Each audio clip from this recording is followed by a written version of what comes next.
දරුවන් සරණයි වර්තමාන සමාජයේ නූතන ලෝකයට ගැලපෙන අධ්‍යාපන ප්‍රතිසංස්කරණයක් අවශ්‍ය වෙලා තිබුණු අවස්ථාවක වර්තමාන ආණ්ඩුව සහ ආණ්ඩුවේ විද්වත් මණ්ඩල විසින් ඉතාමත් උත්කෘෂ්ඨ ඉතාමත් විශිෂ්ට වූ අධ්‍යාපන ප්‍රතිසංස්කරණයක් නිර්මාණය කරලා තිබුණා.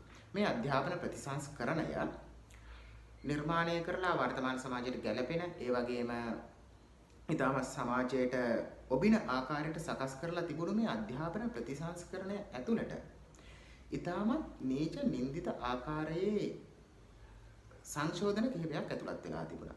ඉතින් මේ ආකාරයේ උදාහරණයක් හැටියට මේ 6 වසරේ ඉංග්‍රීසි පොතට ඇතුළත් කරලා තිබුණු වෙබ් අඩවි සම්බන්ධව පසුගිය කාලේ ඒ වගේම මෑත කාලිනවත් ඉතාමත්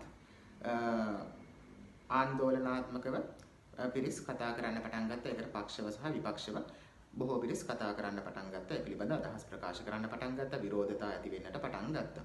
නමුත් මේ අවස්ථාවේදී අපි සිහිපත් කරන්නට ඕන මේ කියන කාරණාව මූලික කරගෙන ඉතාමත් වැදගත් කාලීන අවශ්‍යතාවයක් වුණු අධ්‍යාපන ප්‍රතිසංස්කරණයක් බිඳවට්ටනවා නම් එය සිදු නොවිය යුත්තක්. මොකද වර්තමාන කාලයට ගැලපෙන වර්තමාන සමාජයට ගැලපෙන ඉතාමත් අග්‍රගණ්‍ය අධ්‍යාපන ප්‍රතිසංස්කරණයක් තමයි මෑත කාලීන විද්වත් මණ්ඩලය විසින් සිද්ධ කරලා තිබුණේ. නමුත් අර ඉතාමත් ප්‍රණීත දෙයක් තුල විෂ යොදනවා වගේ විෂ ඇතුළත් කරනවා වගේ මේ වගේ ප්‍රබල අධ්‍යාපන ප්‍රතිසංස්කරණයක් ඇතුළේ ඉතාමත් නීච නින්දිත ආකාරයට ළමා මනස විකෘති කරන ආකාරයට කටයුතු සිද්ධ කරලා තිබුණා. ඒ ළමා මනස විකෘති කරන ආකාරයට ක්‍රියාවලිය සිද්ධ කළේ කුමන අරමුණකින්ද කියන එක අපි ටිකක් හිතලා බලන්නට ඕන. මොකද එතකොට පුළුවන් දැන් මේ වගේ දෙයක් ඇතුල් කරාට පස්සේ කිරි කලයක් දෝලා ගොම ටිකක් එකතු කරා වගේ මේ විදිහට ඉතාමත් නීච නින්දිත ආකාරයේ ක්‍රියාවක් සිද්ධ කරාට පස්සේ සමාජයෙන් විරෝධයක් එනවා. විශේෂයෙන්ම භික්ෂුන් වහන්සේලාගෙන් ආගමික පූජ්‍ය පක්ෂයෙන් විශේෂම භික්ෂුන් වහන්සේලාගෙන් ඒ වගේම විද්වතුන්ගෙන් ඒ වගේ පිරිස් වලින් විරෝධයක් මතුවෙනවා. ඊට පස්සේ ආණ්ඩුව උත්සාහ කරනවද ඒ ප්‍රතිරෝධය ඒ සමාජයටම ඇඟිල්ල දික් කරලා ඒ ප්‍රතිරෝධය ලබා දෙන සමාජයට අධ්‍යාපන ප්‍රතිසංස්කරණයකට විරුද්ධ වෙනවා කියලා ඇඟිල්ල දික් කරලා අපකීර්තියක් ඇති කරන්නද ඔබ උත්සාහ කරන්නේ. ආණ්ඩුව වශයෙන් ඔබ උත්සාහ කරන්න කියන එක අපිට සාධාරණ සැකයක් මතුවෙනවා. දැන් උදාහරණයක් ඇටියට මේ වගේ විශිෂ්ට ආකාරයට හදලා අධ්‍යාපන ප්‍රතිසංස්කරණය ඊට පස්සේ ඒක ඇතුලේ ඉතාමත් නීච නින්දිත ක්‍රියාවලියක් සිද්ධ කරාට පස්සේ අපි ඒ නීච නින්දිත ක්‍රියාවලියට විරුද්ධ වෙනවා. කවදාවත් අපි සමස්ත ක්‍රියාවලියට විරුද්ධ වෙන්නේ නැහැ. නමුත් අන්න ඒ අවස්ථාවේදී ඔබට පුළුවන් ඔබට හැකියාව තියෙනවා ඔබ ඒක සිදු කළා ඔබ සමස්ත සමාජයට ඒකට විරුද්ධ වුණු සමාජයට ඔබ ඇඟිල්ල දික් කරන්නේ අර සමස්ත අධ්‍යාපන ප්‍රතිසංස්කරණයට එහෙම නැත්නම් අර සමස්ත ක්‍රියාවලියට විරුද්ධ වුණා කියලා. නමුත් මේ අවස්ථාවේදී ලිංගික අධ්‍යාපනය කියන එක අත්‍යවශ්‍ය කාරණාවක්.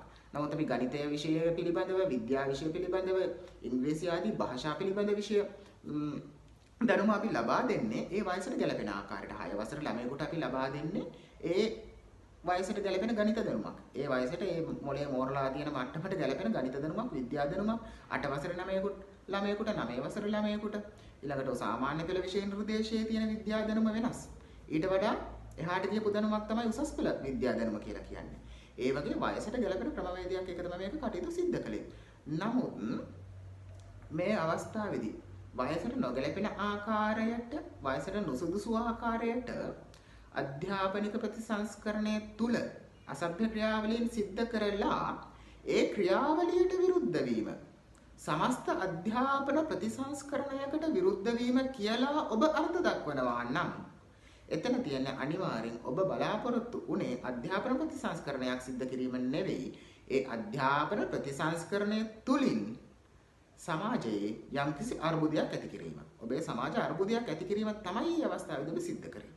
මොකද සමාජ අර්බුද ඇති කිරීමේ ප්‍රවීණයන් පිරිසක් තමයි අද ආණ්ඩු පක්ෂයේ හැටියට පත් වෙලා ඉන්නේ. සමාජ අර්බුද ඇති කිරීමේ විශිෂ්ටයෝ. ඒ පිළිබඳ විශේෂඥයන් තමයි අද ආණ්ඩු පක්ෂයේ ඉන්නේ.